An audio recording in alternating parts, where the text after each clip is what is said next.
Love Right. talk. Go ahead. Okay. We just had Ted Winn and his nephews, 6 nephews in the studio, and he took them around the country just to experience something different. And I think that is the best display of family love that you could ever imagine. There's Man. nothing better that you can do for young people in your life than to spend time with them. Nothing. I mean, trips to get some ice cream to the park, and a lot of times people think it has to be this big bajillion-dollar idea. I mean, get some pizza and invite them over and talk and ask them questions, how they're doing, I do it all the time. I know I make them nervous and uncomfortable. I talk about everything from hygiene to homework to spirituality to being a good friend. I think it's very necessary that we spend time with the young people in our lives. Shout out to you, Ted Winn, for traveling for 6 weeks, 2 months actually, across the country with his nephews. They've been everywhere from Wyoming to the Dakotas.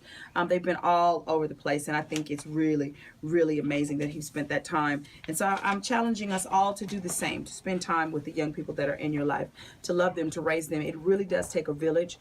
Parents can't do it by themselves. I mean, they can, but it's so much better when you have aunties and uncles and cousins and sisters and brothers that pitch in. And pitching in doesn't mean buying the most expensive things. You can buy them things, but spending time with them, that's the real love.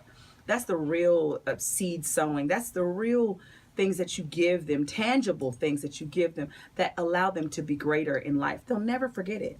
I will never forget my aunt and uncle from Rome, New York, coming in their Winnebago and us driving to the beach. I was like 13. I'll never forget that trip. No, maybe a little older than that, but I'll never forget that trip, you know. And so when you spend time with them, you love them. That's love.